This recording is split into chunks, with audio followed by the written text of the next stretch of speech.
Hey guys, Omni here. Looks like this morning they released the Disney Gallery Star Wars The Mandalorian Season 2 behind the scenes episode. Unlike last season, which had like 8 separate episodes about a different aspect of the filmmaking, it looks like this one is just 1 hour and 4-minute long episode. Just kind of, I guess, just covering everything instead of like breaking it down episode by episode, which is a little disappointing because I like really diving into long behind the scenes breakdowns. I've been watching a lot of the old prequel documentaries that were on a lot of the old DVD discs since I got a bunch of those. Just kind of, I just love that whole process, and there's always fun little enlightening little things, funny stories and stuff like that you kind of hear and get from these, and a lot of perspective you don't really get when you're just watching the end result. And especially with a lot of the things that happen this season, I really like to see like the other side of that coin and what's going on behind the scenes, some of the ideas, the presentation, how it's brought to life and all that. I thought it'd be pretty fun to maybe make a video of it. So let's dive into this and let's get started. Here we go. Robert Rodriguez. Huckleberry Season 2. Dude, it still blows me away how they put these sets and everything together and how they make this happen.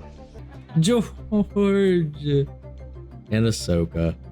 That's so cool. Is to make people care, to create new things, and to introduce new characters. You know, maybe Pedro's in the suit a lot more than I thought he was, because we've seen multiple shots of him there and in it, and none of those were scenes where his helmet's removed. I don't know why I had the impression that like he always had a double unless he was taking his helmet off. So this is a hangar 35, which is I think a few hangars down from when the Millennium Falcon used to get gassed up. Oh, that's cool. Oh, dude, that was still such a freaking amazing way to kick off the season. Seeing a greater gray dragon. Maybe as it evolves, it actually grows limbs, and so the older it gets, the more limbs it has. Yes, there you go. That's exactly it from the expanded stuff, man. Awesome. I'm glad they look at it. Came out to be pretty big. I mean, that was my speculation, but oh my god, just seeing it and having that confirmed, it just makes me even happier that they're pulling that attention to detail into the show. We just started scaling him up, and he became 600 feet long. And John said, "That looks right." And then from an Just blew the fuck out of it up, man. The thing's like so much bigger than we've ever seen it. All, you know, hidden. It's all sort of sleight of hand because we never see the God, dude, that thing is huge, dude. Dude, seeing him next to like a fight arena, it just brings me back to when he was on Friends and had his own octagon built when he was dating Monica in that show for those couple of episodes, and he was like, I'm going to be the next UFC champion. Gosh, the amount of work, and it's always been the case with Star Wars and a lot of films in general, is like how much goes into making something practical as far as the special effects makeup. Like, look at these things, man. It's a feat in skill and expertise that just always blows me away at how all these masks, prosthetics, and everything is constructed. He's even like with these animatronic bits incorporated into it. It's insane, and I'm always impressed by it. I like the idea of people just watching like a Muay Thai fighter fight club type thing or gambling. Of course you do. We talked about this already. You know, it's really good to talk business immediately. Dude, I love this dude. From my stable. I'm in my stable. In my stable. I like you being like the high status like mob boss, even if you don't do the character of Don Corleone. Oh, let me just do. Yeah. Let me try some of those. All right. I love that shit, man. I really like a lot of things. Mando to say Yes. When he shoots the light out. Come on. When you say it out loud. Oh, I'm so glad they didn't have Mando do that, man. Saved it for good old Bib, though. John and Dave, trust cast of people they hired in the different positions, Mm. and we worked very closely together with props and special effects and production design so that we're all on kind of the same page. Dave Filoni created a character named Bo-Katan, voiced by Katie Sackhoff. In Clone Wars, in Rebels, when I saw the name Bo-Katan, I was like, oh my gosh, that's Katie Sackhoff. Is it going to be Katie Sackhoff? She's been playing the character for almost 10 years. We've been animated Mandalorians before, and we've never been I love in the it. same place at the same time. Never been in the same But we've had a lot of scenes together. Years ago, Yep. when she first started, I said, you never know. This works out. This could become live action one day. And she's like, okay. Like, great. Dave, that's great. I'm sure you said this would happen, and it's happening. I'm like, I know. Isn't it cool? She's I so love great it, at man. playing I these love type of Dave. gunslinger characters. And I love Katie she's too, just man. Bo-Katan to me. Like checking out her YouTube channel every now and then. It's a lot of fun. They all go at the same time. If he's with them, it feels like he's part of that crew. Oh, you want to separate him from? I think he shouldn't be ready. When they jump out, they're like a machine, and he's not. John is such a genius, dude. And that was so apparent when you're watching it too, like how they intentionally made Mando out of sync, obviously, because he's not part of that unit. He's not used to working with them, so he's not in their cadence. He's not going at their tempo, and it just makes it feel so natural. And that seemed like an on-the-fly decision that they made there. Right, so camera can see you and then come back. Oh, dude. So let's try it one more time. Carl Weathers came back to act again as Grief Karga, but also to direct episode 4, which is... This actually like made me happy, like knowing that he decided to, or well, I don't know if he decided, but he was asked or whatever, that he opted into directing an episode. Like hearing him talk about acting, the art of making film, TV, and all that stuff coming from where he came from. Like it's so interesting seeing his layers peel back and his passion and his artistry come out. And I don't know, like I just always think back to him, like the first time I ever saw him in anything was in Predator. Take on it, and for stunt guys, it's always great to have a director that has physicality and knowledge. He's been there on the other side. Regarding the action in particular, that's something I've done in front of the camera forever. I know how it feels to get hit, and I know how it feels when you're inside a scene and it's moving and doing certain things. I wanted to see more of her power last season, so this season you definitely get it. She kicks people, headbutts people. She uses more of what she's good at. Beats him to death with her gun that jams. He made her a freaking truck, and I enjoyed every second of that. Oh, we're getting into the juicy bits now, gang. I intentionally did not do anything with her in season 1 because I didn't want to mess it up. It's a character that George and I created. People know this character. They've watched her grow up. When we do the attacks and the kills, you'll have it. It'll be cool. So already coming out with it. Already coming out with the hood down on this. Cool. There are moments when I just stare at her and I'm just like, wow, she just looks like this thing I've drawn. Zaria's done all the research. Like she knows the character, but now she has to become it. The DP can now frame based upon where the light is in the scene, coming from the lightsaber. So all of a sudden we can have a really kind of moody scene. The innovation that Star Wars, every Star Wars, has pushed for filmmaking is amazing. When he says, I prefer if you took him, have Grogu look up at Dad like, really? And then she starts talking and then have him look back to her. Okay. Yeah, the fuck? Not like shocking, no, but just like, yeah, acknowledge you said it. Yeah. You want to hold him, Oh. baby? Oh. That's your great, great, great grandfather. Oh. Hey, there's our favorite guitarist. He's so chill. That video clip they released today is so cute. It's nonstop. There wasn't anybody better than Robert to bring that in. Yeah, it was so good. Character, and it's about authenticity. Do you think they all know it's Boba? This is a prediction. Do they know it's Boba? Oh yeah. But the debate will be they'll say no, that's Mando? They knew exactly what people were thinking when they were making this. Oh my god. Our guy had spurs, but not like that. God, they're so intuitive. He's the kingpin. He's the kingpin of the galaxy, and you don't want to mess with this guy. It's like the first thing you're going to find out is who's the #1 gunslinger around here. Otherwise, you're dead, so I'm that guy. I love Tamura, man. You know, I've been waiting to see this version of Boba Fett since I was a kid. And Boba has to be different. He can't just seem like another Mando. I wanted him to live up to his name that we would whisper since we were kids. If Mando is a gunslinger, Boba needs to be a barbarian. Yes. To illustrate, I'm actually drawing a lot on my Maori traditional side. Called the haka. Ha is the breath. Ka is fire. And John saw that, and he asked me if we That could do anything with is that so style to make it cool. fit. This episode needed to say, Boba is back. And that was my main personal mission. And I think he succeeded.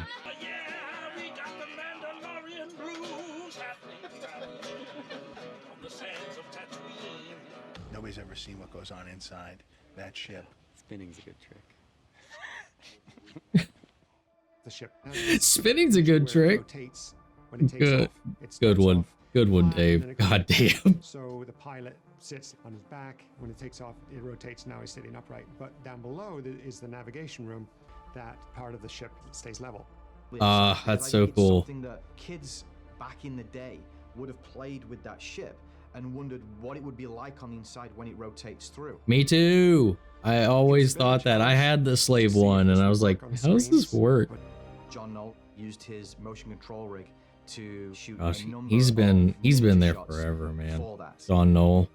God, that level of detail. It looks like we're transported right back to the late 70s or So early 80s. good. Oh doing my exactly God. the same what George did in episode 7. The miniature model maker built and this wonderful tabletop set to be visualized on the screen. That's an example of taking the practical models and bringing it into today's technology. Wow. That's so freaking amazing. Bang against the floor and then looking at it and then almost surprising yourself. Let's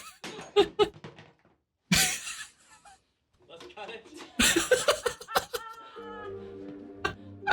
In 208, Moff Gideon has the Darksaber, and now Mando has this Beskar staff. Dave has a real sense of propriety over that object and what it should look like and what it should feel like.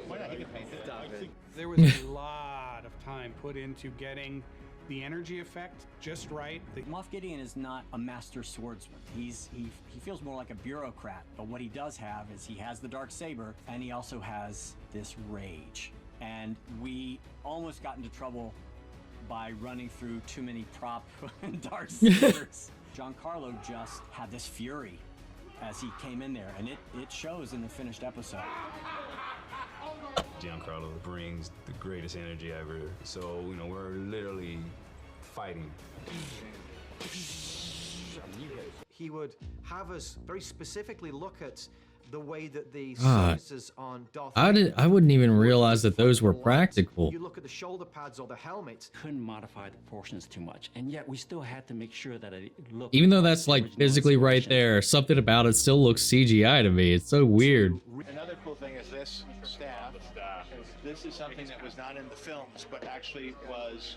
Definitely, as a kid, I even had the Platoon action figure, and to have this staff as part of the action figure that was never seen in the movies. And here it is. I don't know if I didn't know that. anybody has Or catch one that, in rather. An enormous costume, but to be standing there. Then again, I've never had the Bib Fortuna, so. They wanted to make something that felt true to the roots of what George was doing. Yes. It's all there. This is the way. This is the way. Indeed. I'm honestly really surprised that there was nothing.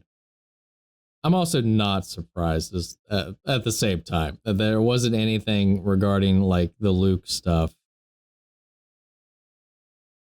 Whatsoever. Maybe they just didn't film that or chose not to film it or whatever, as just to limit the possibility of it being leaked out. But that's kind of interesting because I was really kind of looking forward to seeing like what their conversation or perspective on that was going to be from their creative standpoint. From, were they considering other Jedi? Were they keeping this a secret from the cast and crew? What was the cast and crew's reactions because I mean, they did say that they had Mark Hamill on set in those scenes and used the technology to de-age him. So like, did they keep it a secret? How'd that work? I wanted to know about that. But like, this was just, I love watching these types of things, especially about things that I care about, and seeing that all the love, attention to detail, and collaborative effort that goes into creating them, all the expertise and just the technical skill and precision across all these different types of departments, art sets, skill sets that all comes together to create and build this entire world that we've all fallen in love with. And seeing that it's being handled by people that care and on that same level as we do, I feel like there's no greater super fan than Dave Filoni and maybe even Jon Favreau. And they're the ones making this show, and it shows that level of love and attention. And like the bits about this too that I liked, other than kind of confirming the Krayt Dragon thing, which was something I talked about in my reaction for that episode back when we did that, was the whole leg thing. I like that because that's like the fun thing about these behind the scenes, the concept art, the seeing how things are animated and built. Like there's things that aren't going to necessarily be addressed, and you can learn a lot of fun things about this whole thing, this whole process, about the world itself, by hearing the creatives talk about it, discuss it, and collaborate themselves. It's just beautiful. And honestly, I don't know why it is, at least not right now that I can kind of articulate, but that seeing like this collaboration, this family dynamic, that and level of care that goes into creating something that I adore always gets me emotional. Like watching their journeys, their commitment, their struggles, their love, their joy, their pain, like everything. I love watching film documentaries and seeing them come together, and how there's always like this huge sense of fulfillment and joy in completing such a large scale kind of creation that comes about with it, because these are projects that they work on for months, and for like the films and such, even years, building these things before it ever becomes the final product. And you have to create a space that is open and accepting and flexible, and it creates this family unit. And I like seeing that kind of thing. And I like seeing that, especially with this, like and of course, obviously they get to choose what they show and what they don't. There's the rumors with Pedro Pascal and all that sort of thing. But you really see that everybody involved respects each other, cares about each other and the work in the world. And I love it so much. Yeah, man, this was a fun little dive through it. I wish it was longer. I wish we could have seen more. I like this structure more than I like them breaking it down with the episodes, even though, actually, honestly, I don't even know that I could say that we got more behind the scenes, because a lot of it was just like round table discussions filled up a lot of the runtime of those episodes. So I think this was a lot of fun. I think this was structured a little bit better. Like I said, man, I just wish we could have gotten a little insight on the Jedi part of the story, and like how did they always know it was going to be Luke, or had they experimented or played around with other possibilities? I would have liked to have known that, and like maybe see how they pulled together the stunt work. I would love to hear Dave talk about implementing the way he moves, the way he acts, because we all can tell that there's a lot of motions that echo Anakin. There's a lot of attention to detail. I feel like there's a lot of things that can be commentated on. So it's a little bit of a missed opportunity for here. So I don't know if there are some background reasons as to why that's not in this documentary, but that's what I would have really liked to have seen as well. But yeah, what'd you guys think? Let me know. Sound off in the comments down below, and I'd love to carry on that conversation. Guys, I love Star Wars. We're going to be getting a lot more Star Wars in the next year or so, and it's going to be crazy, and I'm really excited to see where it goes. And it's, so far, The Mandalorian has been the thing to really re-energize and fill my my body full of Star Wars blood again and getting it pumping and going, and I love it to death. So guys, that's it for today. I will catch you guys next time. May the Force be with you always. Take care, everybody.